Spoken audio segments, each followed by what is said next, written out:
So Nathan, thanks for joining us this evening. Before training, we managed to find a bit of time together to run through our current injury list. I know there's been a bit of an ask for us to have a bit of an update, and we've been trying to find a time to get together. So here we are.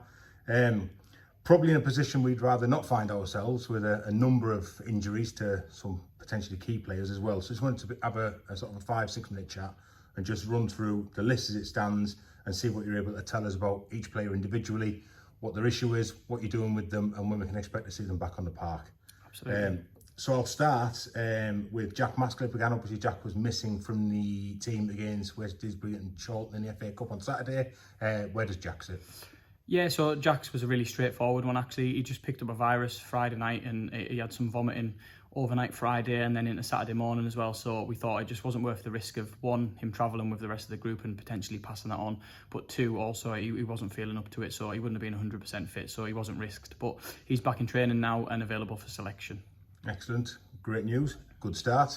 Next one on the list will be Will Hatfield. Obviously, Will picked up what looked like a bit of a hip injury or something like that.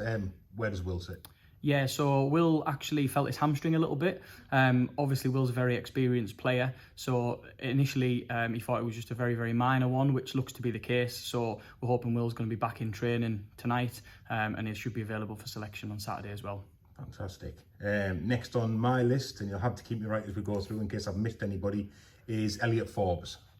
Yep, so Forbesy has struggled with his hip for the last kind of 2 weeks, I think, 2.5 weeks or so. On and off, he's been kind of in and out of training, in and out of squads. He's had a little bit of a period of shutdown really since last week, and that's done him the world of good. So he's due again back in training and should be available for selection for Saturday as well. Excellent.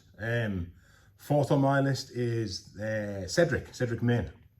Yeah, Cedric, he's had a real unfortunate period actually. So he pulled his hamstring early on in the season, which left him missing 3 or 4 weeks earlier on in the season. His first game back, he had an unfortunate issue where he's kind of jumped for a ball, had a shove in the back mid-air and landed really awkwardly on his hip. And he's just provoked some symptoms in an old existing hip injury that's literally 5 years, 6 years old, and it's never given him any trouble since. But just like I say, that shove in the back and the awkward landing was enough just to set some symptoms off for him. So it's coming up 2 weeks that he's missed now. But again, he's chomping at the bit. He's raring to go. So we're hopeful we can get him back sooner rather than later. And yeah, there's a potential for the weekend. And we move on now, as I move down the list, the very long list. Callum Griffiths might not be one that people are aware has picked up a bit of a knock, but just tell us what's up with Cal. Yeah, so Griff's, he's struggling with his back at the moment, believe it or not. He had a really nasty kick on the calf and his lower leg ballooned up and swelled up quite nastily, but he actually soldiered through that and played through the pain on Saturday, and he's also trained last week on Thursday with that swelling. It's probably affected how he's moving, and that's probably just caused his back pain at the minute because he's got quite a stiff back and struggling to get much mobility there. So yeah, he's a bit of a doubt for the weekend, but we'll assess him again tonight and see where he's at. Thank you. We move on to Ben Headley.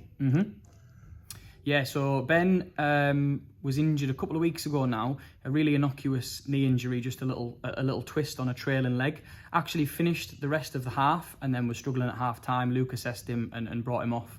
Long story short, he's had an MRI which revealed a meniscal tear, and this morning, so this is fresh off the press, he's been to see a surgeon and he's booked in for surgery next Wednesday. So he's going to have what we call a meniscectomy, which is where they trim a little bit of the affected meniscus out of the knee.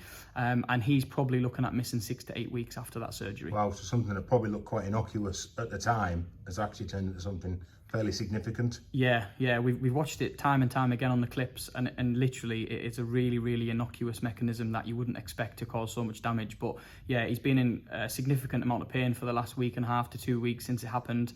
And as I say, we've gone down the imaging route and now the consultation route, and surgery is required. So he'll get that next Wednesday, and as I say, 6 to 8 weeks we're looking at in terms of his rehab process.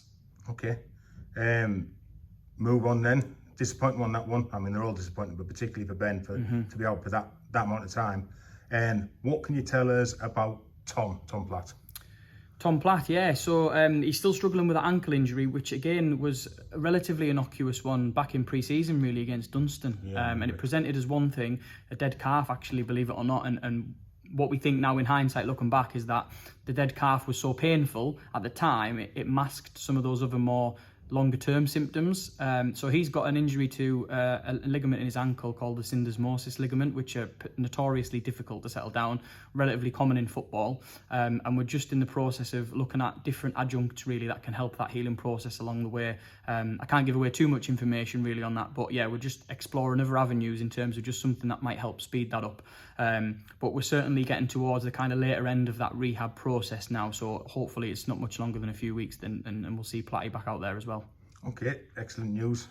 Looking forward to seeing Tom back on the park. And I think, last but not least, but you'll have to correct me if I've missed anybody at the end of this, is Joe Leasley. Where does Joe sit now? Yeah, so Joe, similar to Platty really, he's been a kind of medium-term one, if you like. He is doing really well in his rehab. He had a recurrence of an old injury where he's just really severely irritated a nerve in his back. And it was really debilitating for him. He ended up actually in A&E because the pain was that bad and he was in that much discomfort and really struggling to move. So a really nasty one for him. And that was kind of like 7 to 10 days really where he literally couldn't move. So we've done additional sessions with Joe. He's been working really, really hard. He's made a few nutritional changes as well. He's really, really grafting it. I think he's dropped about 6 to 8 kilos. I don't know whether he'll thank me for telling you that, but he's absolutely flying. So fair play to Joe. And he's been back in training now for a week and a half essentially. So yeah, he's available for selection for the weekend. And another one, it'll be really nice to see back on the pitch after a little while out. Excellent. Nathan, is there anybody that you can think of that I've missed, that we haven't talked about, that we want to touch on? I can't think of anybody, but obviously that's a significant amount of players, all of whom, you know, have a major part to play in the squad. So you've clearly got your work cut out with Luke as well to get these guys fit and raring to go.